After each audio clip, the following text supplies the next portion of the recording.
I have a confession to make.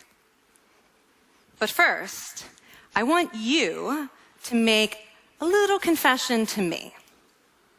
In the past year, I want you to just raise your hand if you've experienced relatively little stress. Anyone? How about a moderate amount of stress? Who's experienced a lot of stress? Yeah, me too. But that is not my confession. My confession is this. I am a health psychologist, and my mission is to help people be happier and healthier. But I fear that something I've been teaching for the last 10 years is doing more harm than good. And it has to do with stress. For years, I've been telling people stress makes you sick. It increases the risk of everything from the common cold to cardiovascular disease. Basically, I've turned stress into the enemy. But I've changed my mind about stress. And today, I want to change yours. Let me start with the study that made me rethink my whole approach to stress. This study tracked 30,000 adults in the United States for 8 years. And they started by asking people, how much stress have you experienced in the last year? They also asked, do you believe that stress is harmful for your health? And then they used public death records to find out who died. Okay. Some bad news first. People who experienced a lot of stress in the previous year had a 43% increased risk of dying. But that was only true for the people who also believed that stress is harmful for your health. People who experienced a lot of stress but did not view stress as harmful were no more likely to die. In fact, they had the lowest risk of dying of anyone in the study, including people who had relatively little stress. Now, the researchers estimated that over the 8 years they were tracking deaths, 182,000 Americans died prematurely, not from stress, but from the belief that stress is bad for you. That is over 20,000 deaths a year. Now, if that estimate is correct, that would make believing stress is bad for you the 15th largest cause of death in the United States last year, killing more people than skin cancer, HIV, AIDS, and homicide. You can see why this study freaked me out. Here I've been spending so much energy telling people stress is bad for your health. So this study got me wondering, can changing how you think about stress make you healthier? And here the science says yes. When you change your mind about stress, you can change your body's response to stress. Now, to explain how this works, I want you all to pretend that you are participants in a study designed to stress you out. It's called the social stress test. You come into the laboratory and you're told you have to give a 5-minute impromptu speech on your personal weaknesses to a panel of expert evaluators sitting right in front of you. And to make sure you feel the pressure, there are bright lights and a camera in your face, kind of like this. And the evaluators have been trained to give you discouraging nonverbal feedback, like this.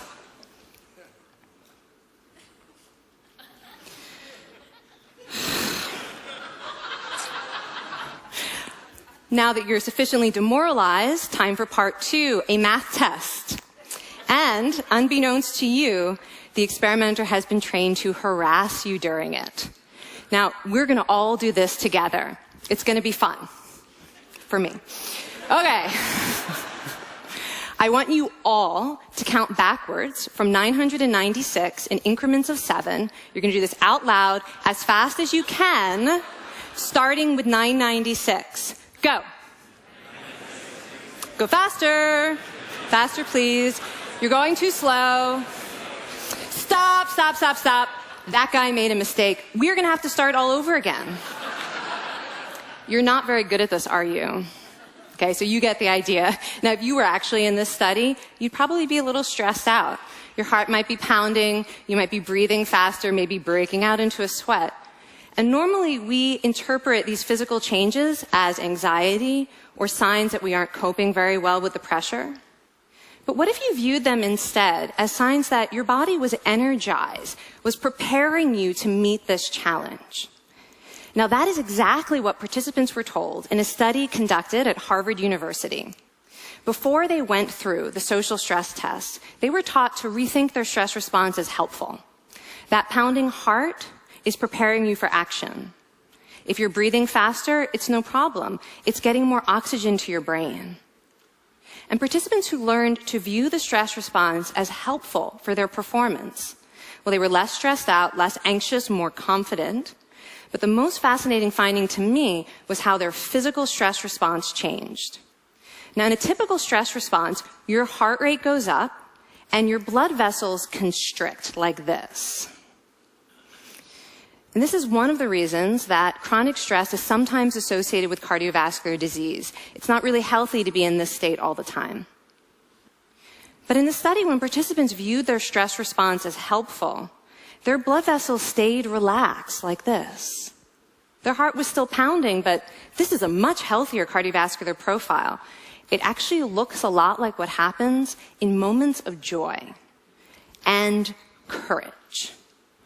Over a lifetime of stressful experiences, this one biological change could be the difference between a stress-induced heart attack at age 50 and living well into your 90s. And this is really what the new science of stress reveals, that how you think about stress matters. So my goal as a health psychologist has changed. I no longer want to get rid of your stress. I want to make you better at stress. And we just did a little intervention. If you raised your hand and said you'd had a lot of stress in the last year, we could have saved your life. Because hopefully the next time your heart is pounding from stress, you're going to remember this talk and you're going to think to yourself, this is my body helping me rise to this challenge. And when you view stress in that way, your body believes you and your stress response becomes healthier. Now, I said I have over a decade of demonizing stress to redeem myself from. So we are going to do one more intervention. I want to tell you about one of the most underappreciated aspects of the stress response. And the idea is this: stress makes you social. To understand this side of stress, we need to talk about a hormone, oxytocin. And I know oxytocin has already gotten as much hype as a hormone can get. It even has its own cute nickname, the cuddle hormone, because it's released when you hug someone. But this is a very small part of what oxytocin is involved in. Oxytocin is a neurohormone. It fine-tunes your brain's social instincts. It primes you to do things that strengthen close relationships. Oxytocin makes you crave physical contact with your friends and family. It enhances your empathy. It even makes you more willing to help and support the people you care about. Some people have even suggested we should snort oxytocin to become more compassionate and caring. But here's what most people don't understand about oxytocin. It's a stress hormone. Your pituitary gland pumps this stuff out as part of the stress response. It's as much a part of your stress response as the adrenaline that makes your heart pound. And when oxytocin is released in the stress response, it is motivating you to seek support. Your biological stress response is nudging you to tell someone how you feel instead of bottling it up. Your stress response wants to make sure you notice when someone else in your life is struggling so that you can support each other. When life is difficult, your stress response wants you to be surrounded by people who care about you. Okay, so how is knowing this side of stress going to make you healthier? Well, oxytocin doesn't only act on your brain, it also acts on your body. And one of its main roles in your body is to protect your cardiovascular system from the effects of stress. It's a natural anti-inflammatory. It also helps your blood vessels stay relaxed during stress. But my favorite effect on the body is actually on the heart.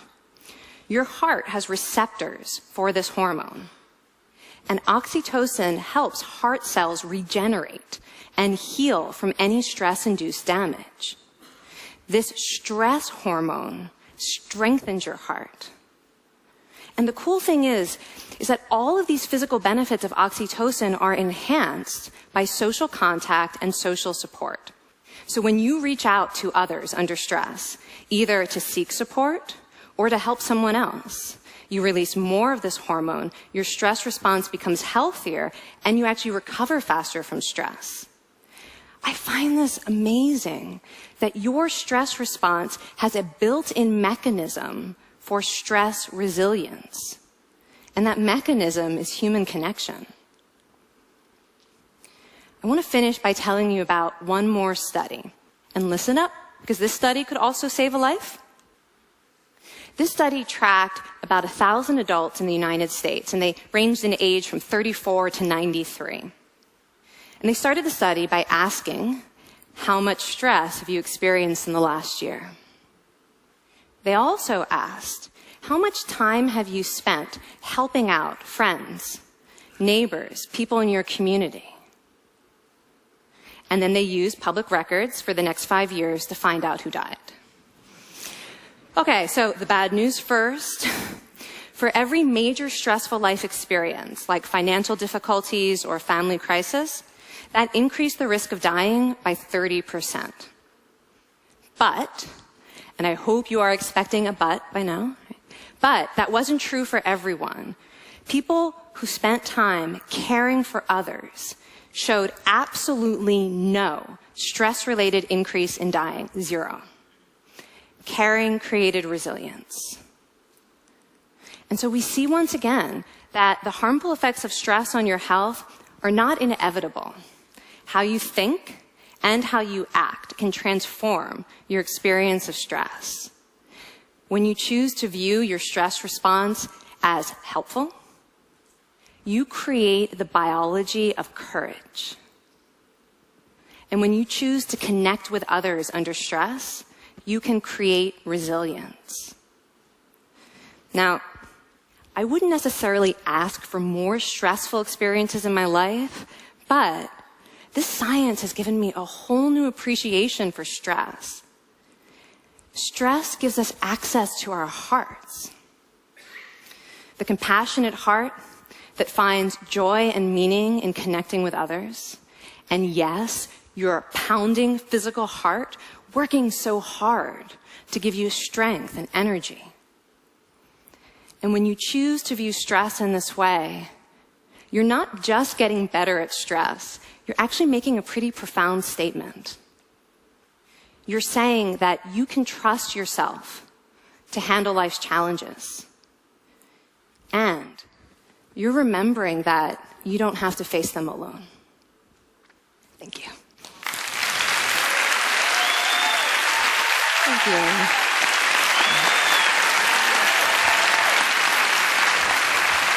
I mean, this is kind of amazing what you're telling us. It seems amazing to me that a belief about stress can make so much difference to someone's life expectancy.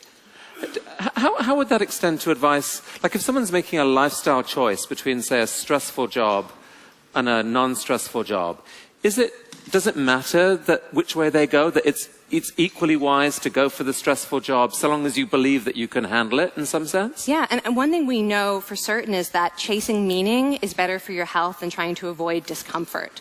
And so I would say that's really the best way to make decisions, is go after what it is that creates meaning in your life and then trust yourself to handle the stress that follows.